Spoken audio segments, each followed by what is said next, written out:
बुजुर्ग से दिन दहाड़े लूटपाट का मामला सामने आया है। ये बड़ी जानकारी, जहां पर मोटरसाइकिल पर सवार होकर बदमाशों ने इस लूट की घटना को अंजाम दिया। 9,000 रुपए लूटकर बदमाश मौके से फरार हो गए। पहले टक्कर मारी और उसके बाद फिर बातों में उलझाकर लूट की घटना को अंजाम दे दिया। इस घटना का सीसीटीवी फुटेज सामने आया है। बॉम्बे लॉज के बाहर इस घटना को अंजाम दिया गया। तस्वीरें आपको दिखा दें, सीसीटीवी में पूरी घटना कैद हो गई।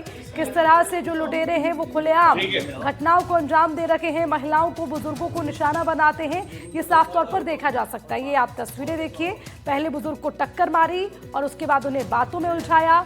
एक जो लुटेरा है वो बाइक पर बैठा रहा, दो लोग वहां से उतरे, उनको बातों में उलझाया और उसके बाद उनके साथ लूट की घटना को अंजाम देकर वहां से फरार हो गई। ये तस्वीरें आपको दिखा रहे हैं। और लूटपाट की इस तरह की तस्वीरें सामने आने के बाद लोगों की सुरक्षा को लेकर भी सवाल उठता है कि किस तरह से खुलेआम, चाहे बुजुर्ग हो, महिला हो, बच्चे हो, उनकी जान के लिए खतरा भी हो सकता है।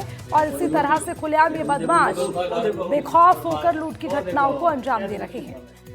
हालांकि जानकारी मिल रही है इस लूट में 9,000 रुपए बुजुर्ग से लूट लिए गए। घटना का सीसीटीवी फुटेज सामने आया, वो भी आपको दिखा रहे हैं। ये घटना बॉम्बे लॉज के बाहर की है। बुजुर्ग के साथ दिन दहाड़े इस लूटपाट की घटना को अंजाम दिया गया। और देखिए, हैरानी की बात यह है कि इस घटना को रात के अंधेरे में नहीं या फिर कहीं सुनसान जगह पर नहीं, बल्कि बॉम्बे लॉज जगह है जहां पर खुलेआम दिन दहाड़े इस घटना को अंजाम दिया गया।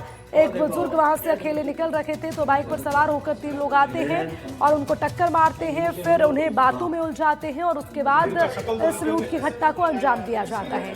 हालांकि जानकारी मिल रही है, इसमें जो तस्वीरें हैं वो भी आप देखेंगे कि किस तरह से इस लूट की घटना को अंजाम दिया गया। इसके अलावा 9,000 रुपए लूटने की जानकारी सामने आ रही है, यानी कि 9,000 रुपए लूटकर ये बदमाश वहां से फरार हो गए।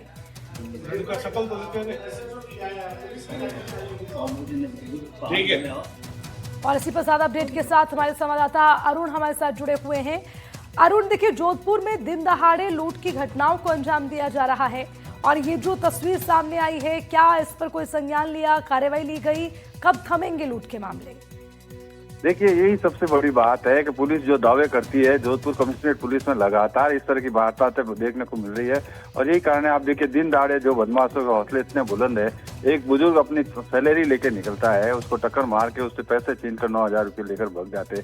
सांप निकलने के बाद लकीर पीटी जाती है, पुलिस नाकाबंदी का दावा करती है, पुलिस ढूंढने का दावा करती है, लेकिन इस तरह की वारदातों को रोकने के लिए पुलिस का कोई प्लान नहीं। और यही कारण है कि आए दिन इस तरह की घटनाएं सामने आती है, चाहे चैन लिफ्टिंग की हो, चाहे किसी को लूटने का हो। और उसके बावजूद जो है अपराधियों के हौसले बुलंद है। जब तक पुलिस सख्ती नहीं बरतेगी तब तक इस तरह की वारदातें सामने आएगी।